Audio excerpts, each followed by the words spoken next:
ನಮ್ಮನ್ನು ಬಹಳವಾಗಿ ಪ್ರೀತಿ ಮಾಡುವಂತ ನಮ್ಮ ಪರಲೋಕದ ತಂದೆಯಾದ ದೇವರೇ, ನಿಮ್ಮ ಪ್ರೀತಿ ಕೃಪೆಗಳಿಂದ ನಮಗೆ ಈ ದಿನವನ್ನ ನಮ್ಮ ಜೀವಿತದಲ್ಲಿ ಕೊಟ್ಟದಕ್ಕಾಗಿ ಸ್ತೋತ್ರ ಸ್ವಾಮಿ. ನಮ್ಮನ್ನು ಆಶೀರ್ವದಿಸ್ರಿ. ನಮ್ಮ ಎಲ್ಲಾ ವಿಷಯಗಳನ್ನು ಕರ್ತನೆ ಸ್ವಾಮಿ ನಿನ್ನ ಕೈಯಲ್ಲಿ ಒಪ್ಪಿಸಿಕೊಡುತ್ತೇವೆ. ಈ ಒಂದು ದಿನದಲ್ಲಿ ನಾವು ಧ್ಯಾನಿಸುವಂತ ಎಲ್ಲಾ ವಿಷಯಗಳನ್ನ ನಮ್ಮ ಮನದಲ್ಲಿ ಅರ್ಥ ಮಾಡಿಕೊಳ್ಳುವಂತವರಾಗಿ ಜೀವನದಲ್ಲಿ ಅಳವಡಿಸಿಕೊಳ್ಳಲಿಕ್ಕಾಗುವಂತೆ ಸಹಾಯ ಮಾಡು ದೇವರೇ. ಇವತ್ತಿನ ಎಲ್ಲಾ ಕಾರ್ಯಗಳಲ್ಲಿ ನಿಮ್ಮ ಸಹಾಯದ ಹಸ್ತವು ನಮ್ಮೊಟ್ಟಿಗಿರಬೇಕಾಗಿ ಪ್ರಾರ್ಥಿಸುತ್ತಾ ಯೇಸು ಕ್ರಿಸ್ತನ ಮುಂದೆ ನಾಮದಲ್ಲಿ ಪ್ರಾರ್ಥಿಸುತ್ತೇನೆ, ಜೀವನ ತಂದೆಯೇ, ಆಮೆನ್. ಕರ್ತನಲ್ಲಿ ಪ್ರೀತಿಯುಳ್ಳ ದೇವ ಸೇವಕರೇ, ದೇವ ಜನರೇ, ಈ ಒಂದು ಸಮಯದಲ್ಲಿ ಯೇಸು ಕ್ರಿಸ್ತನ ಹೆಸರಿನಲ್ಲಿ ನಿಮ್ಮೆಲ್ಲರನ್ನ ವಂದಿಸುತ್ತಾ ಇವತ್ತಿನ ಧ್ಯಾನದ ವಿಷಯವಾಗಿ ನಾವು ನೋಡೋಣ. ಮತ್ತಾಯನ ಸುವಾರ್ತೆ 18ನೇ ಅಧ್ಯಾಯ 1ರಿಂದ 14 ವಚನವನ್ನ ಇವತ್ತಿನ ಧ್ಯಾನದಲ್ಲಿ ನಾವು ನೋಡುತ್ತೇವೆ. ಮುಖ್ಯ ವಿಷಯ ವಿನಮ್ರತೆ ಮತ್ತು ಕಳೆದು ಹೋದವರ ಮೌಲ್ಯ. ವಿನಮ್ರತೆ ಮತ್ತು ಕಳೆದು ಹೋದವರ ಮೌಲ್ಯ. ಇವತ್ತಿನ ಮಕ್ಕಳ ಸತ್ಯವೇದ ಭಾಗವು ಬೆಂಕಿ ರಥ 2ನೇ ಅರಸು 2ನೇ ಅಧ್ಯಾಯ ಮತ್ತು 1 ವರ್ಷಕ್ಕೆ ಸತ್ಯವೇದ ಅಧ್ಯಯನದ ಭಾಗ ಪ್ರಸಂಗಿ 6ನೇ ಅಧ್ಯಾಯ 1ರಿಂದ 8 ವಚನ ಮತ್ತು 17ನೇ ವಚನ. ಇವತ್ತಿನ ಮುಖ್ಯ ವಚನ ಮತ್ತಾಯ 18:12. ಆ ವಚನವನ್ನು ಒಂದ್ಸರಿ ಓದೋಣ. ಮತ್ತಾಯ 18:12. ನಿಮಗೆ ಹೇಗೆ ತೋರುತ್ತದೆ, ಒಬ್ಬ ಮನುಷ್ಯನಿಗೆ 100 ಕುರಿಗಳು ಇರಲಾಗಿ ಅವುಗಳಲ್ಲಿ 1 ತಪ್ಪಿಸಿಕೊಂಡರೆ ಅವನು 99 ಕುರಿಗಳನ್ನು ಬಿಟ್ಟು ಬೆಟ್ಟಕ್ಕೆ ಹೋಗಿ ತಪ್ಪಿಸಿಕೊಂಡದ್ದನ್ನು ಹುಡುಕುತ್ತಾನಲ್ಲವೇ ಅನ್ನುವಂಥ. ಪ್ರೀತಿಯುಳ್ಳವರೇ, ಇವತ್ತಿನ ಸಂದೇಶ ದೇವ ಪ್ರೇಮದ ಸಂದೇಶವಾಗಿದೆ.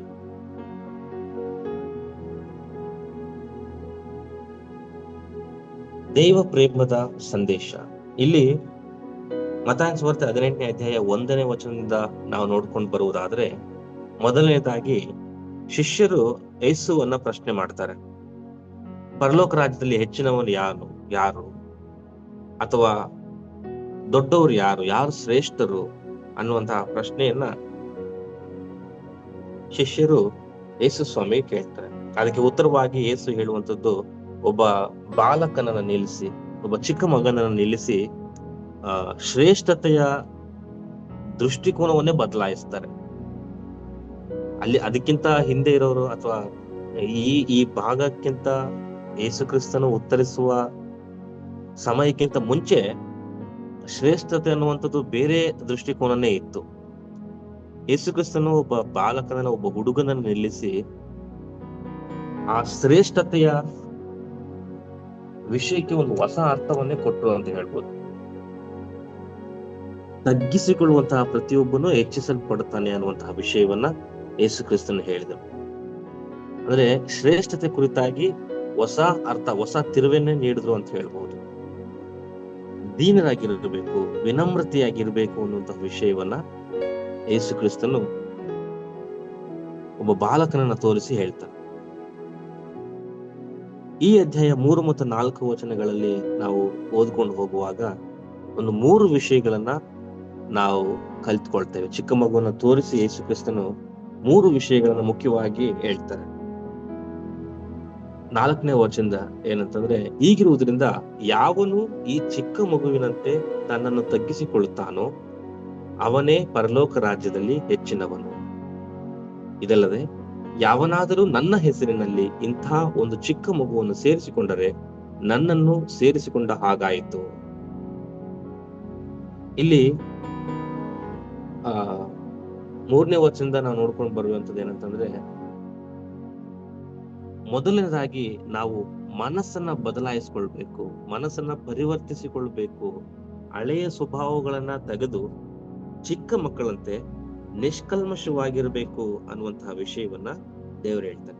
ಶಿಷ್ಯರು ಕೇಳಿದಂತ ಪ್ರಶ್ನೆ ಏನು, ಶ್ರೇಷ್ಠವಾದವನು ಯಾರು, ಹೆಚ್ಚಿನವನು ಯಾರು ಅಂತ ಅಂತವ್ರ ಒಂದು ಕ್ಯಾರೆಕ್ಟರಿಸ್ಟಿಕ್ಸ್ ಏನು ಅಂತ, ಗುಣಾತಿಶಯಗಳು ಏನು ಅಂತ ಶಿಷ್ಯರಿಗೆ ಕೇಳಿದ್ರೆ ಯೇಸು ಕ್ರಿಸ್ತನ್ ಹೇಳುವಂತ ಮಾತೇನಂತಂದ್ರೆ, ಒಬ್ಬ ಚಿಕ್ಕವನನ್ನ ನಿಲ್ಲಿಸಿ, ಚಿಕ್ಕ ಮಗುವನಂತ ನಿಲ್ಲಿಸಿ, ಈ ಚಿಕ್ಕ ಮಕ್ಕಳಂತೆ ನೀವು ಆಗ್ಬೇಕು, ಈ ಚಿಕ್ಕ ಮಗುವಿನಂತ ಆದ್ರೆ ಮಾತ್ರ ಪರಲೋಕ ರಾಜ್ಯದಲ್ಲಿ ನಿಮಗೆ ಸ್ಥಾನ ಇದೆ. ಚಿಕ್ಕ ಮಕ್ಕಳು ಆಗುವಂತದ್ದು ಅನ್ನುವಂತಂದ್ರೆ ನಾವು 3 ವಿಷಯವಾಗಿ ತಿಳ್ಕೋಬಹುದು. ಒಂದು, ನಿಷ್ಕಲ್ಮಶವಾದಂತಹ ಮನಸ್ಸುಳ್ಳವರಾಗಿರ್ಬೇಕು, ಮತ್ತು ತಗ್ಗಿಸುವಂತಹ ಸ್ವಭಾವ ಇರಬೇಕು. 3ನೇದು, ಸಂಪೂರ್ಣವಾದ ನಂಬಿಕೆ ಹೊಂದಿರಬೇಕು. ಮಗು ತಂದೆಯ ಮೇಲೆ ಸಂಪೂರ್ಣವಾದ ನಂಬಿಕೆಯನ್ನ ಇಟ್ಟಿರೋದನ್ನ ನಮ್ಗೆ ಗೊತ್ತಿರುತ್ತೆ. ಯಾವುದೇ ಡೌಟ್ ಇಲ್ಲದೆ, 0% ಡೌಟ್ ಇಲ್ಲದೆ ಸಂಪೂರ್ಣವಾದಂತಹ ನಂಬಿಕೆ ಒಂದು ಮಗುವಿಗೆ ತಂದೆ ಮೇಲೆ ಇರ್ತದೆ. ಹಾಗೆಯೇ ನಮಗೂ ಕೂಡ ಸಂಪೂರ್ಣವಾದಂತಹ ನಂಬಿಕೆ ದೇವರ ಮೇಲೆ ಇರಬೇಕು. ನಮ್ಮನ್ನು ನಾವು ತಗ್ಗಿಸಿಕೊಳ್ಬೇಕು ಮತ್ತು ನಮ್ಮ ಮನಸ್ಸುಗಳನ್ನ ಬದಲಾಯಿಸಿಕೊಂಡು ನಿಷ್ಕಲ್ಮಶವಾಗಿ ನಾವು ಇರಬೇಕು ಅನ್ನುವಂಥದ್ದನ್ನ ನಾವು ನೋಡ್ತೇವೆ. 6ರಿಂದ 10 ವಚನದಲ್ಲಿ 3 ಮತ್ತೆ ವಿಷಯಗಳನ್ನ ನೋಡ್ತೇವೆ. ಏನಂತಂದ್ರೆ, ಯಾರಿಗೂ ಅಡ್ಡಿಯಾಗಬಾರದು, ಪಾಪವನ್ನ ಕತ್ತರಿಸಬೇಕು ಮತ್ತು ಯಾರನ್ನು ಹೀನೈಸಬಾರದು. ಯಾರಿಗೂ ಅಡ್ಡವಾಗಬಾರದು, ಪಾಪವನ್ನ ಕತ್ತರಿಸಿ ಜೀವನದಿಂದ ತೆಗೆದು ಹಾಕಬೇಕು, ಮತ್ತು 3ನೇದು, ಯಾರನ್ನು ಹೀನೈಸಬಾರದು. ಅಡ್ಡಿಯಾದವನಿಗೆ ಕಠಿಣವಾದ ಶಿಕ್ಷೆ ಇದೆ. ಇದು ಮತ್ತೆ ಸುವಾರ್ತೆ 18ನೇ 6ರಿಂದ 10 ವಚನಗಳಲ್ಲಿ ಈ 3 ವಿಷಯ. ಅಡ್ಡಿಯಾದರೆ ದೇವರಿಂದ ಕಠಿಣ ಶಿಕ್ಷೆ ಹೊಂತಾನೆ, ಮತ್ತು ಪಾಪವನ್ನ ಕತ್ತರಿಸದಿದ್ದರೆ ಪರಲೋಕ ರಾಜ್ಯಕ್ಕೆ ಸ್ಥಾನಮಾನ ಇಲ್ಲ. ಇನ್ನೊಬ್ಬರನ್ನ ಹೀನೈಸ್ತಾ ಜೀವಿಸ್ತಾ ಇದ್ರೆ ನಾವು ದೇವರ ಪ್ರೀತಿ ನಮ್ಮಲ್ಲಿ ಇಲ್ಲ ಅನ್ನುವುದು. ಹಾಗಾಗಿ ಕ್ರಿಸ್ತನಲ್ಲಿ ನಂಬಿಕೆ ಇಡುವಂತಹ ಯಾವುದೇ ವ್ಯಕ್ತಿ ಪರಲೋಕ ಮಾರ್ಗದಲ್ಲಿ ನಡೀತಾ ಇದ್ರೆ, ಒಂದು, ನೀವು ನಡಿಬೇಕು, ಇನ್ನೊಂದು, ನಡೆಯುವಂತವ್ರಿಗೆ ಯಾವುದೇ ಕಾರಣಕ್ಕೂ ಅಡ್ಡಿ ಆಗ್ಲೇಬಾರ್ದು ಅನ್ನುವಂಥದ್ದನ್ನ ನಾವು ನೋಡಬೇಕು. ಮತ್ತು ತೊಡಕುಗಳು ನಮ್ಮಲ್ಲಿ ಯಾವುದೇ ಕಾರಣಕ್ಕೂ ಇರಬಾರ್ದು. ತೊಡಕುಗಳು ಬರುವುದರಿಂದಲೇ ಲೋಕಕ್ಕೆ ಎಷ್ಟೋ ಕೇಡು ಅನ್ನುವಂಥ ವಚನವನ್ನು ನೋಡುತ್ತೇವೆ. 18ನೇ ಅಧ್ಯಾಯ 7ನೇ ವಚನ. ತೊಡಕುಗಳು ಬರುವುದರಿಂದಲೇ ಲೋಕಕ್ಕೆ ಎಷ್ಟೋ ಕೇಡು. ತೊಡಕುಗಳು ಹೇಗಾದ್ರೂ ಬರುವುದು. ಹಾಗಾಗಿ ಯಾರಿಗೂ ತೊಡಕು ಉಂಟು ಮಾಡಲಾರದಂತೆ ಇರಬೇಕು. ನಮ್ಮ ಜೀವನದಲ್ಲಿ ಪಾಪಗಳನ್ನು ನಾವು ಕತ್ತರಿಸುವಂತವರಾಗಿರ್ಬೇಕು ಮತ್ತು ಇತರರನ್ನ ಹೀನೈಸದ ಹಾಗೆ ನಾವು ನೋಡ್ಬೇಕು. ಇವತ್ತಿನ ದಿನದ ಬಾಯ್ಪಾಠ ವಚನವನ್ನ ಓದಿಕೊಂಡಂತೆ ಮುಖ್ಯ ವಚನ ಮತ್ತಾಯ 18:12. ಒಬ್ಬ ಮನುಷ್ಯನಿಗೆ 100 ಕುರಿಗಳು ಇರಲಾಗಿ ಅವುಗಳಲ್ಲಿ ಒಂದು ತಪ್ಪಿಸಿಕೊಂಡರೆ ಅವನು 99 ಕುರಿಗಳನ್ನು ಬಿಟ್ಟು ಬೆಟ್ಟಕ್ಕೆ ಹೋಗಿ ತಪ್ಪಿಸಿಕೊಂಡದ್ದನ್ನು ಹುಡುಕುತ್ತಾನಲ್ಲವೇ. ಇಲ್ಲಿ ದೇವರ ಪ್ರೀತಿಯೇ ಒಂದು ಶ್ರೇಷ್ಠತೆ. ಇಲ್ಲಿ ಯಾವಾಗ್ಲೂ ತಪ್ಪಿಸಿಕೊಂಡದ್ದನ್ನೇ ಹುಡುಕುವಂತಹ ದೇವರಾಗಿದ್ದಾರೆ ನಮ್ಮ ದೇವರು. ವಚನದಲ್ಲಿ ನಾವು ಓದಿದರೂ ಕೂಡ, ನಾನು ಕೆಟ್ಟು ಹೋದವರನ್ನ ಹುಡುಕಿ ರಕ್ಷಿಸುವುದಕ್ಕೋಸ್ಕರ ಭೂಲೋಕಕ್ಕೆ ಬಂದಿದ್ದೇನೆ. ಚೆನ್ನಾಗಿರುವಂತವರಿಗೆ ಅಥವಾ ಆರೋಗ್ಯವಾಗಿದ್ದಂಥವರಿಗೆ ವೈದ್ಯರ ಅವಶ್ಯಕತೆ ಇಲ್ಲ, ಅನಾರೋಗ್ಯದಲ್ಲಿ ಇದ್ದಂಥವರಿಗೆ ವೈದ್ಯರ ಅವಶ್ಯಕತೆ ಇದೆ. ಹಾಗೆ ನಾನು ಲೋಕಕ್ಕೆ ಬಂದಿದ್ದು ಕೂಡ ಪಾಪಿಗಳನ್ನ ರಕ್ಷಿಸುವುದಕ್ಕೋಸ್ಕರ ಅಂತೇಳಿ ಕ್ರಿಸ್ತನ್ ನಮಗೆ ತಿಳಿಸಿಕೊಡ್ತಾರೆ. ಈ ಕೆಟ್ಟು ಹೋಗಿರುವಂತರು, ಕಳೆದು ಹೋಗಿರುವಂತವ್ರ ವಿಷಯವಾಗಿ ನಾವು ದೀನತೆಯಿಂದ ಇರಬೇಕು. ಇದೇ ಶ್ರೇಷ್ಠ ಮಾರ್ಗ ಅಂತೇಳಿ ದೇವರು ನಮ್ಗೆ ಕಳಿಸ್ಕೊಟ್ಟಿದ್ದಾರೆ. ಕಳೆದು ಹೋದಂತವ್ರಿಗೋಸ್ಕರ ನಮ್ಮ ಈ ಸುವಾರ್ಥಿಕರೆನ್ಸ್ಕೊಂಡು ದೇವರ ಮಕ್ಕಳೆನ್ಸ್ಕೊಂಡಿರುವಂತ ಸೇವೆ ಮಾಡುತ್ತಾರಂತ ನಮ್ಮೆಲ್ಲರ ಮುಖ್ಯ ಆದ್ಯ ಕರ್ತವ್ಯ ಏನಾಗಿರ್ಬೇಕು? ಕಳೆದು ಹೋದಂತವ್ರನ್ನ ದೇವರ ಮುಂದೆ ತಂದು ನಿಲ್ಲಿಸಬೇಕು. ದೇವರ ಮಾರ್ಗವನ್ನ ಅವರಿಗೆ ತಿಳಿಸಬೇಕು, ಅವ್ರಿಗೆ ಸಹಾಯ ಮಾಡಬೇಕು. ಅವರ ದುರ್ಬಲ ಸಮಯದಲ್ಲಿ ಅಗತ್ಯವಾಗಿ ನಿಂತು ಅವರಿಗಿರುವಂತ ಎಲ್ಲಾ ಕೊರತೆಯನ್ನ ದೇವರ ಸಹಾಯದಿಂದ ನೀಗಿಸಬೇಕು ಮತ್ತು ದೀನತೆಯಿಂದ ದೇವರ ಕರುಣೆಗಾಗಿ ಪ್ರಾರ್ಥನೆ ಮಾಡುತ್ತಾ ನಾವು ಅವರನ್ನ ದೇವರ ಮಧ್ಯದಲ್ಲಿ ದೇವರ ಮುಂದೆ ತಂದು ನಿಲ್ಲಿಸಬೇಕು. ದೇವರಿಗೆ ಈ ಕಳೆದು ಹೋದಂತವ್ರ ಮೇಲೆ ಅಪಾರವಾದ ಕಾಳಜಿ ಇರ್ತದೆ. ಅದ ವಾಕ್ಯದ ಒಂದು ಕತೆ ಮೂಲಕವಾಗಿ ನಾವು ನೋಡುತ್ತೇವೆ. ಒಂದು ವಚನದಲ್ಲಿ ಕಳೆದು ಹೋಗಿರುವಂತ ಕುರಿಯನ್ನ ಯಾವ ರೀತಿ ಕುರುಬನ್ನು ಹುಡುಕೊಂಡು ಬರ್ತಾನೆ, ಹಾಗೆ ದೇವರು ಕೂಡ ನಮ್ಮನ್ನ ಪಾಪದ ಮಾರ್ಗದಲ್ಲಿ ನಡೆಯುವಂತ ಯಾರನ್ನಾಗ್ಲಿ ದೇವರು ಹುಡುಕಿಕೊಂಡು ಬಂದು ದೇವರು ರಕ್ಷಿಸಲಿಕ್ಕೆ ಸಹಾಯ ಮಾಡ್ತಾರೆ. ನಮ್ಮ ಆದ್ಯ ಕರ್ತವ್ಯ ಕೂಡ ಅದೇ ಆಗಿರ್ಬೇಕು. ದೇವರ ಚಿತ್ತ ಏನು ಅದನ್ನ ನಾವು ಯೋಹಾನ 3:16 ನೋಡ್ತೇವೆ. ಒಬ್ಬರಾದರೂ ನಾಶವಾಗದೆ ಎಲ್ಲರೂ ನಿತ್ಯ ಜೀವನ ಪಡೆಯಬೇಕೆನ್ನುವಂಥದ್ದೇ ದೇವರ ಚಿತ್ತ ಅಂತ ನಾವು ನೋಡ್ತೇವೆ. ಹಾಗಾಗಿ ಯಾರನ್ನು ನಾವು ಚಿಕ್ಕವರೆಂದು ನೆನೆಸದೆ, ಯಾವ ವಿಷಯದಲ್ಲಿ ಯಾರನ್ನು ನಾವು ಅಲ್ಪರೆಂದು ನೆನೆಸದೆ, ದೇವರ ದೃಷ್ಟಿಯಲ್ಲಿ ಎಲ್ಲರೂ ಶ್ರೇಷ್ಠರೇ ಅನ್ನುವಂಥದ್ದನ್ನ ನಾವು ಗ್ರಹಿಸಿಕೊಳ್ಬೇಕು. ಇಡೀ ಲೋಕವೇ ದೇವರ ಸೃಷ್ಟಿ, ಮಾನವರೆಲ್ಲರೂ ದೇವರ ಸೃಷ್ಟಿ. ಹಾಗಾಗಿ ಇವನು ಚಿಕ್ಕವನು, ಇವನು ದೊಡ್ಡವನು, ಈ ಜಾಗದಲ್ಲಿ ಇವನು ಇರಬೇಕು, ಈ ಜಾಗದಲ್ಲಿ ಇವನು ಇರಬಾರ್ದು, ಅಥವಾ ಇವನಿಗೆ ಹೆಚ್ಚು ಗೌರವ ಕೊಡಬೇಕು, ಇವನಿಗೆ ಹೆಚ್ಚು ಕಡಿಮೆ ಗೌರವ ಕೊಡಬೇಕು, ಹಾಗೆಲ್ಲ ವಿಚಾರ ಮಾಡಲಾರದೆ ಎಲ್ಲರನ್ನು ಕೂಡ ದೇವರ ಮುಂದೆ ಸಮಾನರಿಂದ ನೆನೆಸ್ಕೊಳ್ಬೇಕು. ಚಿಕ್ಕವರೇ ದೇವರ ವಿಷಯದಲ್ಲಿ ಅಥವಾ ಪರಲೋಕ ರಾಜ್ಯದಲ್ಲಿ ದೊಡ್ಡವರು. ಉದಾಹರಣೆಗೆ ನಾವು ಲೋಕನ ಸುವಾರ್ತೆ 16ನೇ ಅಧ್ಯಾಯದಲ್ಲಿ ನಾವು ನೋಡ್ತೇವೆ, ಐಶ್ವರ್ಯವಂತನು ಮತ್ತು ಬಡ ಲಾಜರನು. ಸತ್ಯವೇದದಲ್ಲಿ ಐಶ್ವರ್ಯವಂತನ ಹೆಸರು ಏನಂತ ಕೂಡ ಬರೋದಿಲ್ಲ, ಆದ್ರೆ ಲಾಜರ ವಿಷಯವಾಗಿ ಆತನ ಹೆಸರು ಸಮೇತ ನಮೂದಿಸಿ ಪರಲೋಕದಲ್ಲಿ ಅಬ್ರಹಾಮನ ಎದೆಗೆ ಒರಗಿಕೊಂಡಿದ್ದಾನೆ ಅಂತ ಬರೆದಿರೋದು ನಾವು ನೋಡ್ತೇವೆ. ಹಾಗಾಗಿ ವಿನಮ್ರತೆ ಇರಬೇಕು, ದೀನತೆಯ ಸ್ವಭಾವ ನಮ್ಮಲ್ಲಿರ್ಬೇಕು ಎಲ್ಲಾ ವಿಷಯಗಳಲ್ಲಿಯೂ. ಅದರಲ್ಲೂ ಮುಖ್ಯವಾಗಿ ಕಳೆದು ಹೋಗಿರುವಂತಹ ವಿಷಯದಲ್ಲಿ, ದೇವರ ಪ್ರೀತಿ ಯಾರಿಗಿನ್ನೂ ಇಲ್ಲ, ಯಾರು ಪಡೆದುಕೊಂಡಿಲ್ಲ ಅಂತವ್ರ ವಿಷಯದಲ್ಲಿ ಹೆಚ್ಚಾನೆಚ್ಚು ಆಸಕ್ತಿಯಿಂದ ಸುವಾರ್ತೆಯನ್ನು ಸಾರುವಂತವರಾಗಿರ್ಬೇಕು. ಅವರ ಬಗ್ಗೆ ಕಾಳಜಿ ತೋರುತ್ತಾ ಕ್ರಿಸ್ತನ ಸುವಾರ್ತೆಯನ್ನು ಅವರಿಗೆ ಸಾರುತ್ತಾ ದೇವರ ಚಿತ್ತವನ್ನ ನೆರವೇರಿಸಬೇಕು ಅನ್ನುವಂಥದ್ದು ನಾವು ಮರೆಯಬಾರದು. ಮಾತ್ರವಲ್ಲದೆ ದೇವರಿಗೆ ಇವರೇ ಅಮೂಲ್ಯರು ಅನ್ನುವಂತಹ ವಿಷಯವನ್ನು ಕೂಡ ನಾವು ಮರೆಯಬಾರದು. ಚಿಕ್ಕ ಹಿಂಡೆ ಹೆದರಬೇಡ, ಎಲ್ಲ ದೇವರನ್ನ ನಂಬಿಕೊಂಡಿರುವಂತಹ ಪ್ರತಿಯೊಂದು ಗುಂಪುಗಳನ್ನ ದೇವರು ಚಿಕ್ಕವರು ಅಂತಾನೆ ಹೇಳ್ತಾರೆ. ಹಾಗೆ ನಾವು ಈ ಕಳೆದು ಹೋದಂತವರ ವಿಷಯವಾಗಿ ಅತ್ಯಂತ ಆಸಕ್ತಿಯಿಂದ, ಅತ್ಯಂತ ಏನಾಗಬೇಕು, ತುಂಬಾ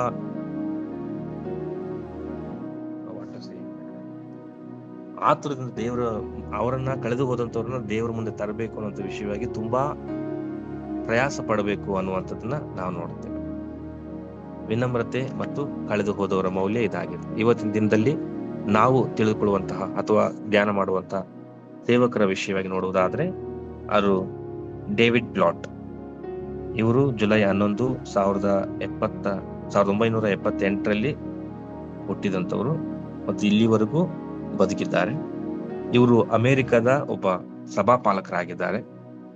ಇವರು ಲೇಖಕರು ಮತ್ತು ಕ್ರೈಸ್ತ ನಾಯಕರಲ್ಲಿ ಒಬ್ಬರು. ಅನೇಕ ಕ್ರೈಸ್ತ ನಾಯಕರಲ್ಲಿ ಇವರು ಕೂಡ ಒಬ್ಬರು.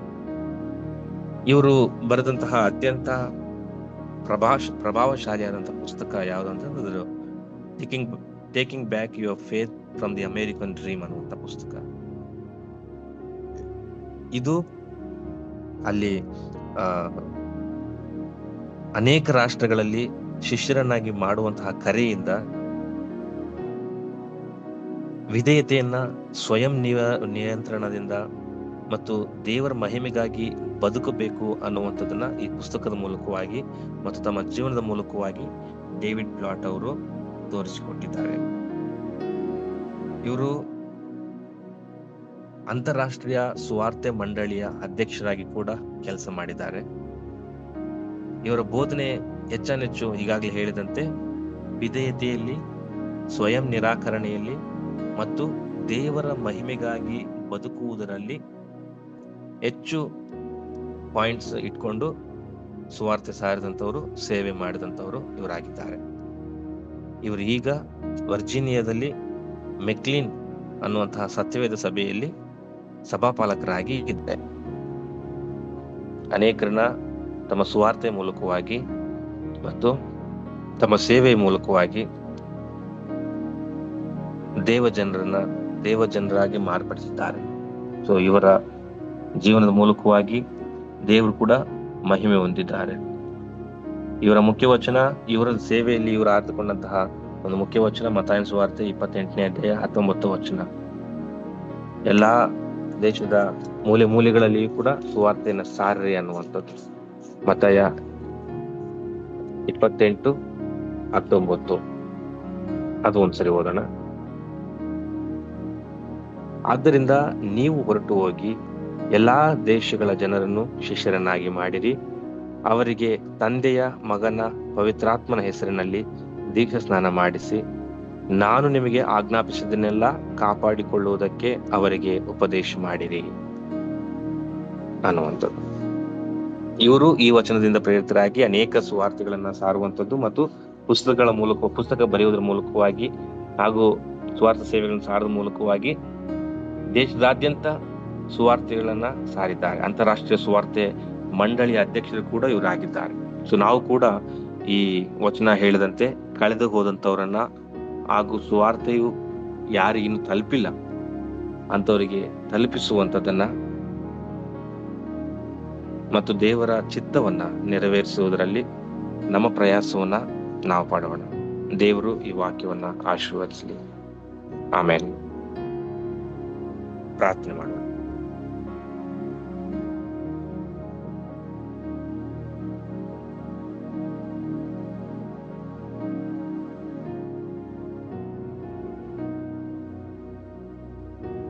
ಪ್ರೇಯರ್ ಮಾಡಿ ಜಯಕುಮಾರ್.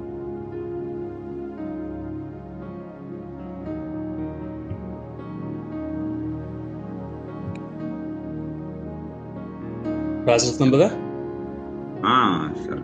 ಜಯ ಜಯಕುಮಾರ,